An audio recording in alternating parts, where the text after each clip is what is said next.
Hello everyone, I'm Elise Mori from lotusforest.net, and in this video I talk about belief and why what you believe controls your world, and if you feel that your world is not a great place right now, what you could do about that.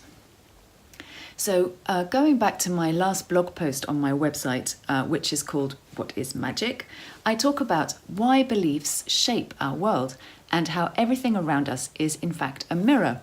It's like when some people have a very negative image of their world and everyone else thinks their world is pretty great.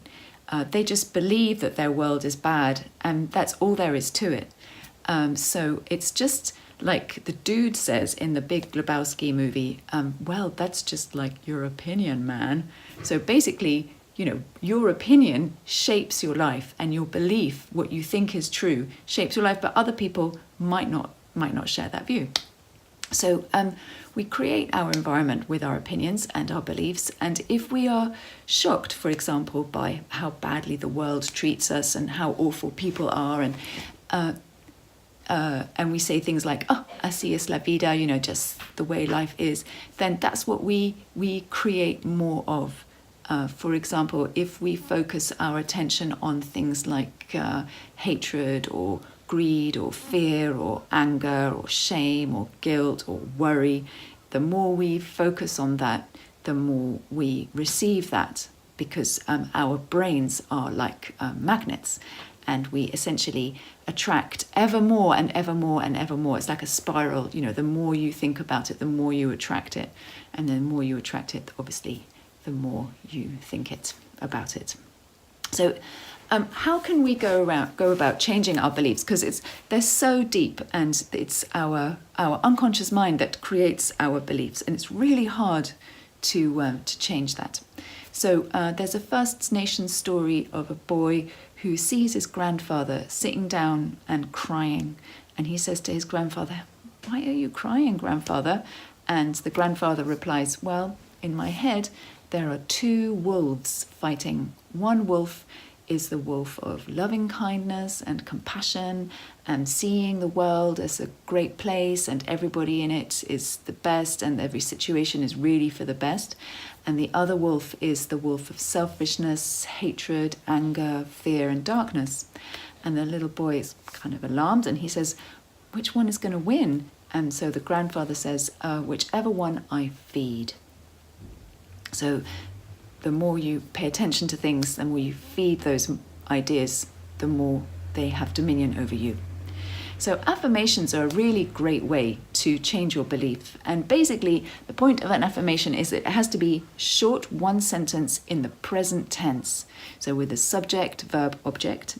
And we say something like, "I am in control of money."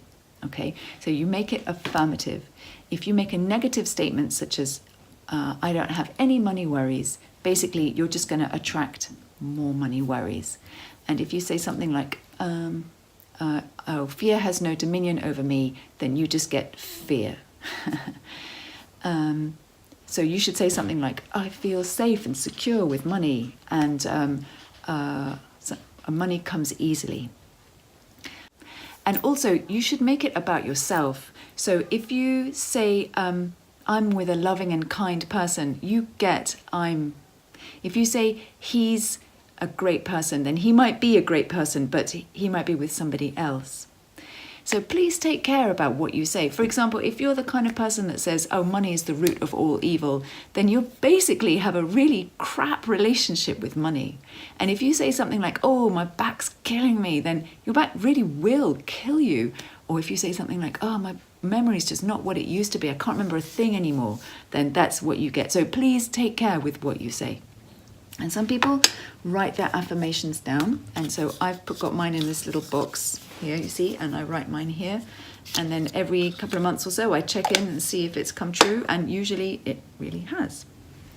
I'm a great believer in reading, so here's a book that I'm reading at the moment. It's called Your Heart's Desire, and it's by Sonia Choquette. So all of these things, I'll put them in the comments below.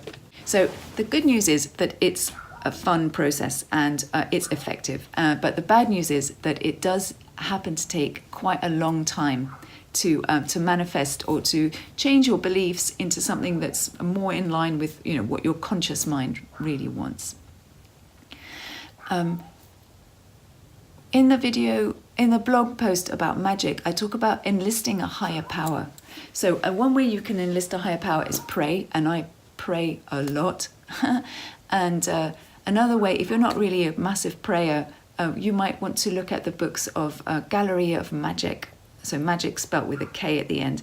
And they have a lot of really great books about changing your inner landscape and your beliefs. And I really believe that the best magic that we can do is the magic that we do on ourselves. The more we can pretty much manifest anything we like. You know, Nichiren's do it, you know, chanting, whatever it is that works for you. Then please leave a comment at the bottom of this, in the comments box below. And please tell us what didn't work and why you think it might not have worked, because that really helps other people.